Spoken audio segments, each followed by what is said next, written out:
Welcome back, everybody. Thanks for sticking with us. Mayor Robert Palmieri is our guest. He is starting his third term as Utica's mayor. The North Utica corridor, I guess that's all those hotels, the restaurants that are happening on North Genesee Street. I guess that's because of Harbor Point, yes? Well, Harbor Point has been something that's been talked about for years and years, and a number of mayors have worked extremely hard on that. We're getting to that point of bringing it over the goal line, and we're excited about it. We've got some developers who have requested a proposal to look at it. Working with the state, we put in the new bulkheads, which was roughly $6 million, which now makes it an investment. New bulkheads? That's the foundation around the water that keeps the water. Okay. Those walls were all deteriorated, and you're not going to have any investors that are going to look at that and say that's where we want to go. So the fact that we had received grants through the LDC and the city to put that in there, they're just the final fine-tuning of that is transpiring at that point, and that will be the area of the curb appeal that you'll be able to grow out to. So the excitement of the 1933 building, which is the maintenance facility, which will be at some point turned over to the city of Utica. We're looking to repurpose that. We've got some investors at this point who are looking at that. That will be probably the first thing that'll be transpiring. And then a year and a half to 2 years down the road, we've got developers that are looking at the harbor overall, where you'll put your lofts in the mixed-use restaurant. It's noted at this point, I want an indoor water park. I want a destination, because the left side of the harbor itself, where National Grid is, will not be built on. That will be used for our softball fields, our soccer fields, our baseball fields, and then what we're looking for is a linkage between that with a pedestrian bridge that goes over to Whitesboro Street, where you blend everything in together with the auditorium, with the Nexus Center, with our downtown, with the harbor, and it becomes that walkability, bikeability for a destination where you're getting people off the thruway to come to an event, and you're getting people off the north-south arterial that millions of dollars go up to the Adirondacks.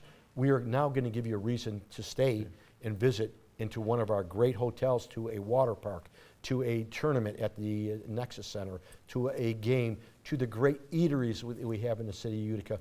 It's no longer coming here for a day. Let's spend some time here, 3 or 4 days of our week, and then we'll go up to the Adirondacks. Or we just happen to be, now it becomes between Albany and Syracuse. You have a reason to come off the thruway to come to, which I feel is going to be a destination for, not only for our residents to maintain and keep our residents here, but people coming in here to enjoy what I feel is going to be a destination and a once-in-a-lifetime opportunity for us to accent all the great things that are happening in our city. And of course, we've got the hospital going downtown. So the hospital will be, and again, as we drive through there, you see the demolition of it. And I think that's another positive for the city.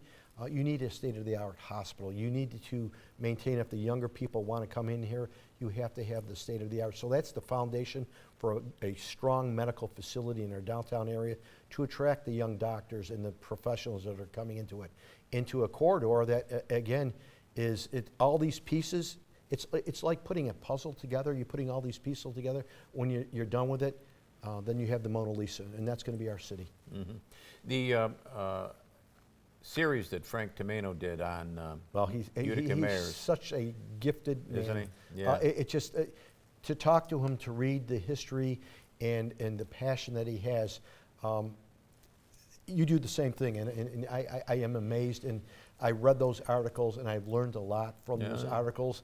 How strong we were historically. Yeah. We were a powerhouse from the foundation of politicians in the geographic area.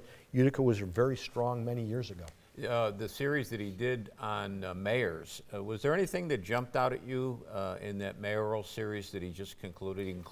He concluded with you. He did. Yeah. It was. And I have to say, it was. You learn a lot from that.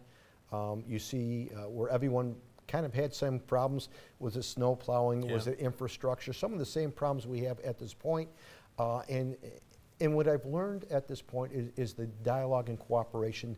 The stronger you are bringing cooperation and bringing people into it, the more successful you're going to be. And a number of these mayors were able to accentuate that with their vision.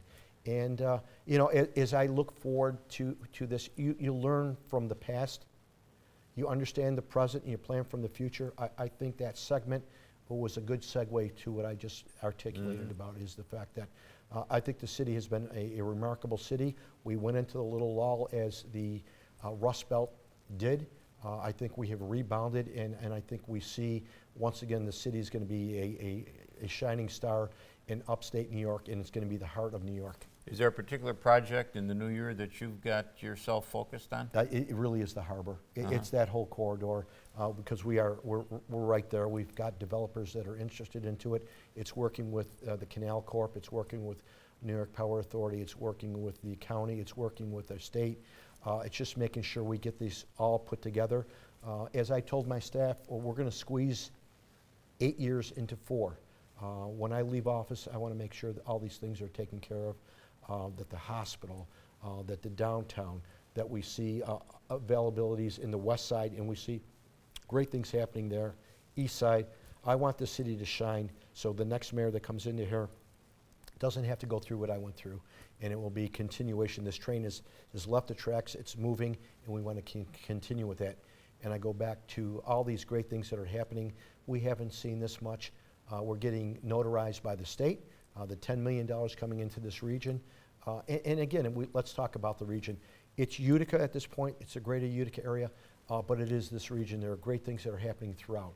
And Rome, Jackie Izzo's doing a great job out and through there. That Cree was a big one. In Cree, it's a lot of hard work, and I guess sometimes on the outside, people don't realize how much goes into it before you really come over the threshold, and how many times that you think you're there and it just doesn't happen. But for the first time in my legacy as being an elected official, I've never seen the more cooperation that we're seeing at this time. We're out of time. I'm not out of questions. And you were nice enough to say that you'd stick with us, because we're doing something new this week, and that is we're going to go right over to cnyhomepage.com with you. People can just go to the cnyhomepage.com, click on the Joe Kelly Show, and we'll have more talk with you. Joe, it's been a pleasure, always is. Thank you so much. Thank you. And to all the people out there, have a great New Year's and enjoy the wonderful things of Utica, New York. All right, join us at cnyhomepage.com right now. Until next time, take care of yourself, everybody.